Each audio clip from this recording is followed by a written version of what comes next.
मर्जी कर्मों में सबसे उत्तम कर्म कौन सा है? जो भगवान को समर्पित किया जाए। यत करोषि, जो भी कर्म है, उत्तम कर्म वही है जो भगवान को समर्पित किया जाए। अब भगवान के समर्पित के लिए हम गलत आचरण थोड़ी समर्पित करेंगे, पाप कर्म थोड़ी भगवान को समर्पित करेंगे। तो शास्त्र सम्मत कर्म जो भगवान को समर्पित कर दिया गया वही सर्वोत्तम कर्म बन गया। देखो, लोग गंदे मार्ग में आनंद ढूंढ रहे हैं, शराब पीना, मांस खाना, व्यभिचार करना, अंडा खाना, मछली खाना, जीव जंतुओं को वो उसमें आनंद खोज रहे हैं। किसी भी जीव को अगर कष्ट पहुंचाओगे तो लाख गुना बढ़कर कष्ट वो तुम्हें प्राप्त होगा। किसी जीव को सुख पहुंचाओगे तो लाख गुना बढ़कर तुम्हें सुख प्राप्त होगा। इसलिए कभी भी किसी जीव को कष्ट ना पहुंचाना। अच्छे आदमी बनो, अच्छे आचरण करो, दूसरों को सुख पहुंचाओ, भगवान का निरंतर नाम जप करो।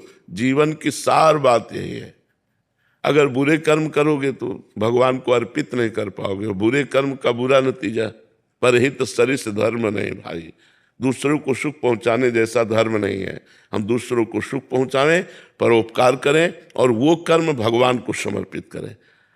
अपने लिए सब कर्म करते हैं, लेकिन भगवान के लिए जब वही कर्म किया जाता है, जैसे हम रसोई बना रहे हैं, पेट हमारा ही भरेगा, लेकिन हमारी भावना है भगवान को भोग लगाना। और पवित्र रसोई बना के भगवान को भोग लगाया, फिर प्रसाद पाया, तो सारे दुखों का नाश करके, बुद्धि शुद्ध करके भगवान की भक्ति प्रकाशित कर देगा।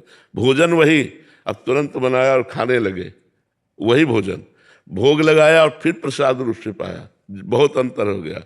अपने लिए कर्म करना बंधन कारक है, और भगवान को कर्म समर्पित कर दिए तो वही मोक्ष प्रदान करने। शाम के भगवान के चरणों में प्रणाम किया। हे नाथ, प्रातः काल जगने से लेकर अब तक हमारे द्वारा जो भी कर्म हुए हैं, उनमें जो शारीरिक, मानसिक, वाचिक त्रुटि हुई है, अपराध हुए हैं, प्रभु उनको क्षमा करो और हम पर कृपा करके ऐसी हमें बुद्धि प्रदान करो कि हम कभी आपके विपरीत कर्म ना करें, शास्त्र के विरुद्ध कर्म ना करें। और प्रभु, सारे कर्म हम आपको समर्पित करते हैं। जैसे आपने परिक्रमा की और इसके बाद प्रणाम करके प्रभु को अर्पित कर दिया, और बहुत बड़ा लाभ उससे प्राप्त होगा। पर साथ में प्रार्थना मत भूलना कि हमारे शरीर से, हमारे मन से, हमारे वाणी से जो आपके विरुद्ध आचरण बने हो जाने अनजाने में, प्रभु क्षमा कर दो और मेरी बुद्धि को ऐसे शुद्ध करो कि कोई ऐसी गलती ही ना हो, शास्त्र विरुद्ध आचरण ही ना हो, आपके प्रतिकूल आचरण ना हो।